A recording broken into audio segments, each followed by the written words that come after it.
ഭരണം പോയപ്പോൾ എന്താ പറയുന്നത് പ്രവർത്തിക്കണമെന്നൊന്നുമില്ല സഖാക്കൾക്ക്. ബാറിയിൽ ചെന്ന് തിരുവനന്തപുരത്ത് ചെന്നിട്ട് തിന്ന് കുടിച്ച് മുടിച്ചു പോകുന്ന പറഞ്ഞത്. ഈ പ്രശ്നം ഒന്ന് കേട്ടോ. തിരുവനന്തപുരത്തേക്ക് പോകാനേ കഴിയില്ല. അതിനെ കൊണ്ട് വലിയ ബുദ്ധിമുട്ടാണ്. ഒരു മന്ത്രിയുടെ ഓഫീസിൽ ചെന്ന് കയറാൻ പറ്റില്ല. സെക്രട്ടേറിയറ്റിൽ ഒട്ടും ചെല്ലാൻ കഴിയില്ല.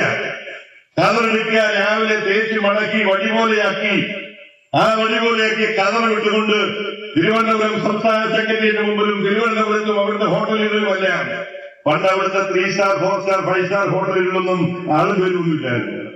പക്ഷെ ഇപ്പോ ബുക്ക് ചെയ്യണമെങ്കിൽ അവിടെ റൂം വേണമെങ്കിൽ 6 മാസം മുമ്പ് ബുക്ക് ചെയ്യണം. കാര്യം 6 മാസത്തേക്ക് ബുക്ക് ചെയ്തിട്ടിരിക്കുകയാണ്.